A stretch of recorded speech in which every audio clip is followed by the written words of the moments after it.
It's 1994. I'm 15 years old and I'm standing here in this phone booth. I'm blind. I can hear the sounds of an ambulance approaching and people asking me if I'm okay. I'm helped into the ambulance and taken to hospital. A doctor is shining a light in my eyes. But this is not some horrible childhood accident. Earlier that evening, I'd taken a substantial number of pills in an attempt to end my own life. Was this a disaster? Of course. But while I didn't know it at the time, it was also the start of the single biggest journey of my life. A journey to find happiness and self-fulfillment. After that incident happened when I was 15, it didn't take very long to get a diagnosis of depression, antidepressants, and therapy. At first it worked, somewhat. I was even declared cured a couple of years later. I wasn't. In fact, it was going to take many years to completely beat this condition. What I want to say is that no matter how hard it gets, there can always be a way out. I'll return to this story in a moment.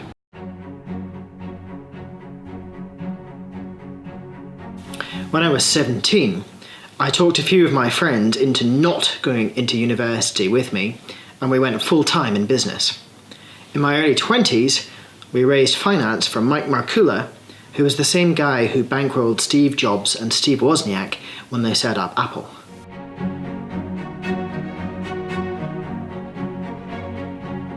My goal with this channel is to share as much of what I've learned as possible. I want to provide hope and inspiration, and above all, as many practical ideas that you can try out for yourself. I also want to add my voice to the debate around mental health. I hope that in sharing my long journey and ultimate success story, I can help those of you that are still suffering, whilst providing insights for those of you that have never been through anything like this before. Let's go back to being a teenager. After being supposedly cured, I gradually developed the realization that I was anything but. There were days where I would spend half the day sitting rocking in a chair staring at the wall. And there was another day when I walked out of my life to be found a couple of days later by the police as a missing person. I'll tell more of these stories in future videos. I gradually managed to figure out that this was not, in fact, normal. That other people's lives were not this incredibly difficult. And as that realization grew, I also started to realize that our wonderful, well-meaning health service was not going to be able to fully solve the problem. They were only going to be able to take the edge off it. So with the considerable benefit of the internet, I took it upon myself to start a quest to become nothing short of profoundly well. I read studies, I ordered blood tests online, I tracked myself, and I assessed the evidence, becoming really knowledgeable in this whole area. I tried many different approaches, each one of which had at least a little bit of scientific evidence going for it. I experimented on myself like a lab rat, always aware of scientific principles such as the power of placebo and regression to the mean. The more I experimented on myself, the better I got. But the more that I experimented on myself, the more I was on my own. For example, I had an appointment with a psychiatrist one year, and I wanted to get her input into using this device, the alpha-stim. This is a device which passes an electric current through your brainstem, and it's a device that I use every day to this day.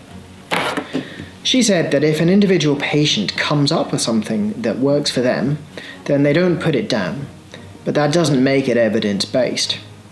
And so I left her with a series of studies that had been done on thousands of patients, which was properly controlled, peer-reviewed, published, double-blind, heterogeneous, and essentially showed that there was good evidence that this device does actually work. How is it that by reading something on the internet, I'm able to find something that potentially has better evidence for it than many of the things that are available on prescription in this country? And yet, my doctor has heard nothing about it and was not able to fully treat my condition. To her credit, my psychiatrist did write back to my doctor a few weeks later to say that Mr. Miller did indeed find something that had good evidence for it, and I was the talk of the surgery, probably not for the last time. I also learned a variety of psychological interventions, including things like meditation and cognitive behaviour therapy. Cognitive behaviour therapy is interesting because it is enough for the majority of people who have depression to get past a depressive episode. But for me, it was enough to help me to understand and cope and deal with the condition. It wasn't enough to cure the condition by itself. This is an important distinction between the hardware of the body and the software of the body, if you like. And I'll be talking about some of the ways that you can make a distinction between those two things in a future video. A few years ago, I went from a place where I was 50% well to 80% well. Now, that may seem like a big achievement, and it is, but the thing about 80% is that it turns out that it's actually quite a bit of a trap. Imagine if you randomly lose one day in 5, or there's a meeting that you randomly can't take because you're not well. 80% actually plays havoc with your life. So against the advice that I got from doctors, I decided to run more experiments on myself, and I eventually got to the point where I'd gathered enough information to get myself up to 99%. Now, what's really interesting is that going from 50% to 80%, the quality of your life doubles. And somehow, when you go from 80% to 99%, it manages to double again. So if you are at 80%, I know it's not easy and I'm not being critical, but I encourage you to think about, are there ways that you can get yourself up to 99%? Because if I hadn't done that, I wouldn't be here telling you this story today, and I wouldn't be running the business that I do today.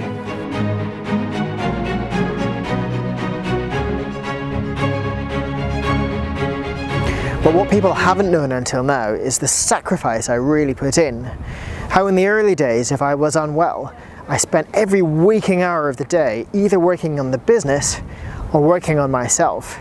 It was that or quit, and it was just about enough.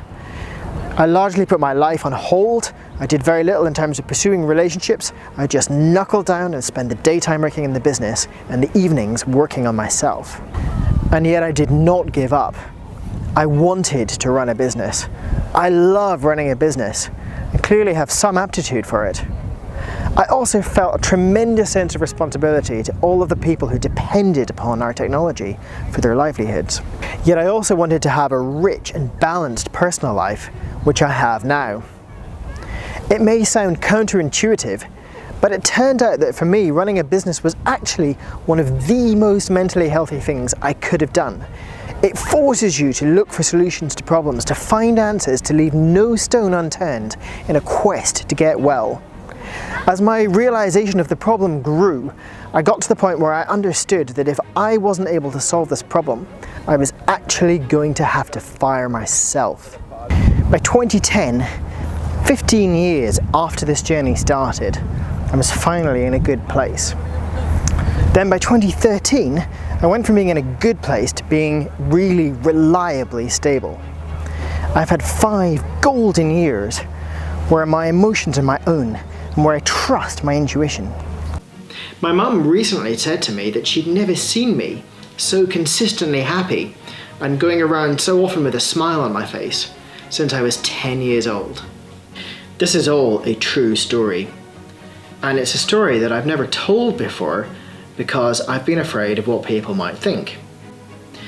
A friend of mine said to me recently that it might be better to tell my story and not include the bit about my struggle with mental health, at least not until I got to the point where I have retired and can put it in my book. But imagine saying that to a cancer survivor.